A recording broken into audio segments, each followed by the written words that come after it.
Today we're going to be dyno testing my bike-powered Miata.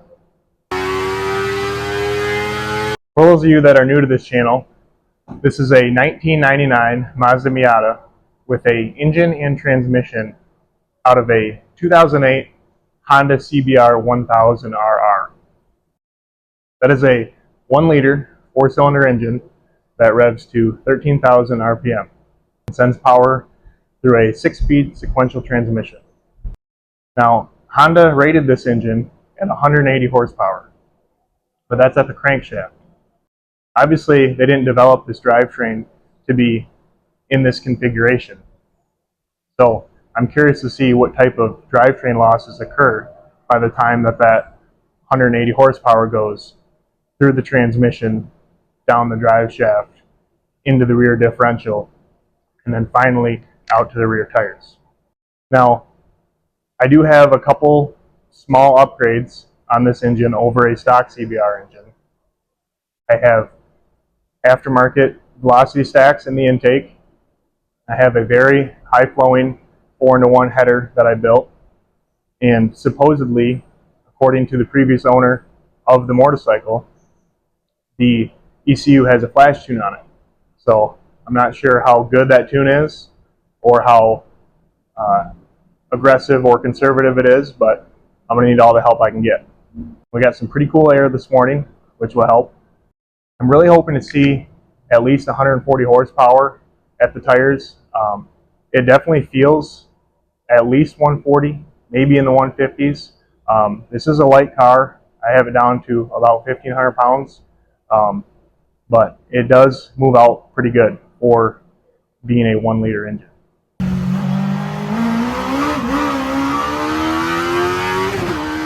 So we're going to get this thing centered up on the rollers, strapped down, and let's see what it can do.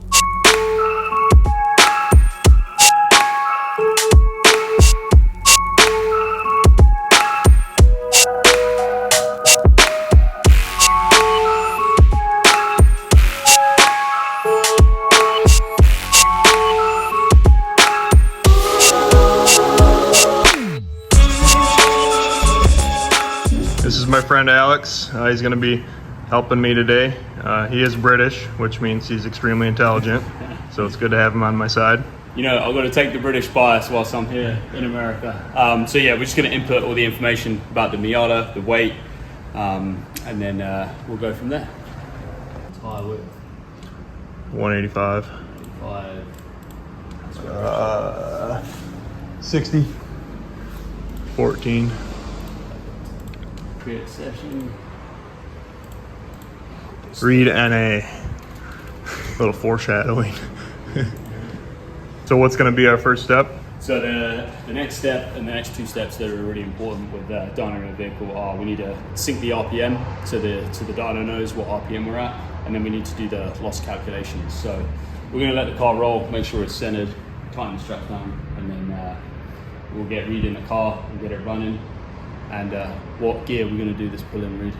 I'm thinking 4th gear. 4th gear. So we'll sync up 4th gear with the RPM on the dyno, and then we'll do the loss calcs, and then we can make sure we get an accurate reading for the horsepower number on this car. Sounds good.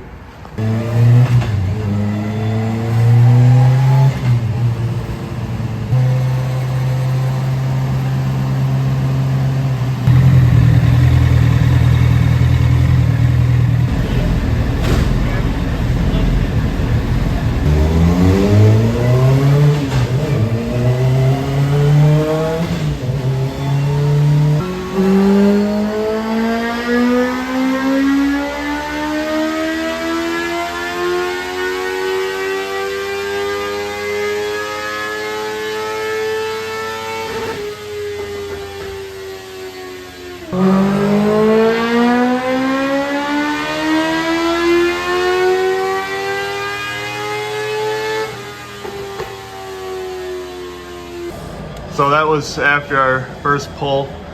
Actually looking like a little rich. 11.2 gas so AFR. The green is obviously horsepower, yellow is torque, red is gasoline AFR. So you can see the dots are the highest point for each graph. Okay. During the whole pull. So it actually kind of started to nose over a little bit. Correct. At about 11 and a half. Yeah, not far off the peak power, it starts to roll over. Okay. So that would some good information for where to change gear right there. Now, what was our peak torque again? Peak torque. 80 foot. Oh, 80 foot-pounds. Big torque. Okay. Now that was in fourth gear. I think we're going to try another pull in third and see what that does. This transmission does not have a 1-to-1 gear.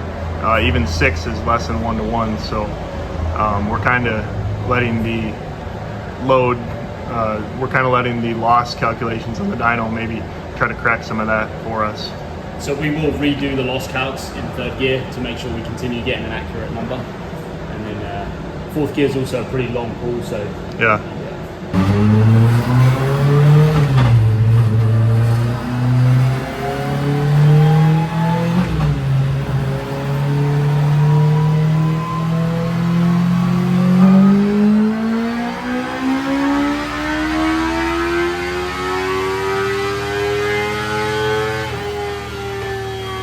All right, so that was after our third gear pull. What's the peak power on that one? peak power 160 again. Exactly the same. 11.5 in the RPM. Yep. And then peak torque.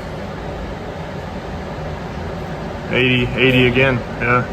80 foot-pounds. The AFR looks pretty flat So what at I can the end do there. also to show the consistency is I can pull up the old graph and lay them over and you can see. Oh yeah, they're dead on. I didn't run it out as far on this last pull because why, you know. So you can just see that at the end there where it ends, but yeah, very consistent. It's a great thing about the load setup on this dyno is you can change, go down a gear and you should have pretty similar that's results. what's great about doing that loss calculation is like I don't have a 1-to-1 gear in my transmission, but this dyno can calculate for all that, so it's a really nice tool. It looks like we made 160 wheel horsepower out of this 1-liter engine. I'm not surprised based on how the car feels on the street.